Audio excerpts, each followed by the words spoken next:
ಎಲ್ಲರಿಗೂ ನಮಸ್ಕಾರಗಳು. ನಾನು ಸಾವಿತ್ರಿ ಅಂತ. ದ್ವಿತೀಯ PUC ಕನ್ನಡ ವಿಷಯಕ್ಕೆ ಸಂಬಂಧಪಟ್ಟಂತಹ 2 ಅಂಕದ ಪ್ರಶ್ನೋತ್ತರಗಳು. ಇದು ವಿದ್ಯಾರ್ಥಿಗಳ ಇಚ್ಛೆ ಮೇರೆಗೆ ಅಂತ ತಮಗೆ ತಿಳಿಪಡಿಸುತ್ತಾ, ಇದು ಗದ್ಯಪಾಠ ವಾಲ್ಪರೆ ಅಭಿವೃದ್ಧಿ ತಂದ ದುರಂತ ಅಂತ ಕೃಪಾಕರ್ ಸೇನಾನಿ ಮತ್ತು ಕೆ ಪುಟ್ಟಸ್ವಾಮಿ ಅವರು ಬರೆದಂತಹ ಈ ಒಂದು ಪಾಠದ ವಿದ್ಯಾರ್ಥಿಗಳ ಇಚ್ಛೆ ಮೇರೆಗೆ ಅಂತ ತಿಳಿಪಡಿಸುತ್ತಾ, ಬ್ರಿಟಿಷರು ಬರುವ ಮೊದಲು ವಾಲ್ಪರೆ ಹೇಗಿತ್ತು ಅಂತ. ಇಲ್ಲಿ ಬ್ರಿಟಿಷರು ಬರುವುದಕ್ಕಿಂತ ಮುಂಚಿತವಾಗಿ ವಾಲ್ಪರೆಗೆ ಆ ಹೆಸರೇ ಇದ್ದಿರಲಿಲ್ಲ.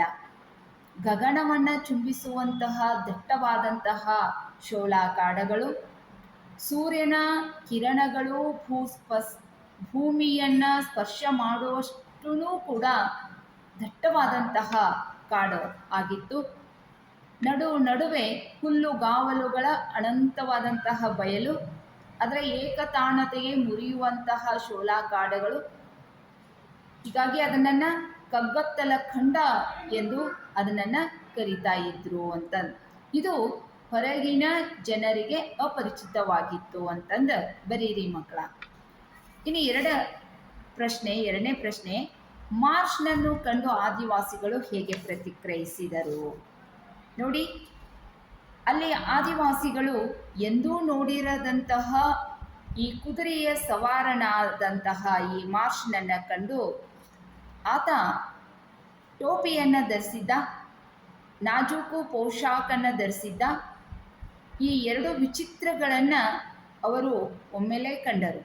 ಏನಂದರೆ, ಕುದುರೆಯ ಮೇಲೆ ಹತ್ತಿ ಕುಳಿತಂತಹ, ಪೋಷಾಕನ್ನು ಧರಿಸಿದಂತಹ, ಟೊಪ್ಪಿಗೆಯನ್ನು ಧರಿಸಿದಂತಹ ಈ 2 ನಾಜೂಕನ್ನು ನೋಡಿದಂತಹ ಆ ಆದಿವಾಸಿಗಳು ತಮ್ಮ ಪ್ರತಿಕ್ರಿಯೆಯನ್ನು ಹೇಗೆ ವ್ಯಕ್ತಪಡಿಸಿದ್ರಪ್ಪ ಅಂತಂದರೆ, ಒಮ್ಮೆಲೇ ತಮ್ಮ ಮಕ್ಕಳನ್ನು ಕರೆದುಕೊಂಡು ದಟ್ಟಡವಿಯಲ್ಲಿ ಮಿಂಚಿನಂತೆ ಮಾಯವಾದರು ಅಂತ ಹೇಳಿ ಬರೀರಿ ಮಕ್ಕಳ. ಇನ್ನು 3ನೇ ಪ್ರಶ್ನೆ, ಕೈಗಾರಿಕೋದ್ಯಮಗಳಿಂದ ಕಾಡು ನಾಶವಾದದ್ದು ಹೇಗೆ? ಫಲವತ್ತಾದಂತಹ ಭೂಮಿಯಲ್ಲಿ ರಸ್ತೆ ನಿರ್ಮಾಣವಾಯಿತು. ಹೊಗೆ ಉಗುಳುವ, ಗಡಗಡ ಶಬ್ದ ಮಾಡುವ ಲಾರಿಗಳು, ಟ್ರ್ಯಾಕ್ಟರ್ಗಳು ಅಲ್ಲಿ ಬರತೊಡಗಿದವು.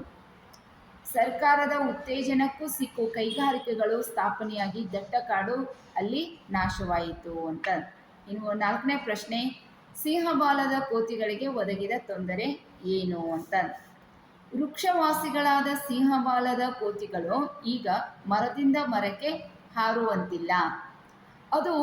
ಅದರ ಬದಲು ಮರದಿಂದ ಇಳಿದು ಡಾಂಬರ್ ರಸ್ತೆಯನ್ನು ದಾಟಬೇಕಾಗಿತ್ತಂದರೆ ವಾಹನಕ್ಕೆ ಸಿಕ್ಕು ಅವು ಅಂಗವಿಕಲ ಆಗುತ್ತಿದ್ದವು.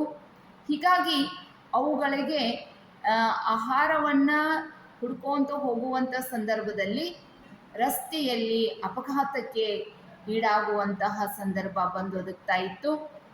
ಅವುಗಳಿಗೆ ದಯಾಮೃತ್ಯುಗೂ ಕೂಡ ಅವಕಾಶ ಇದ್ದಿರಲಿಲ್ಲ ಅನ್ನೋದನ್ನು ನೀವು ಬರೀರಿ ಅಂತ.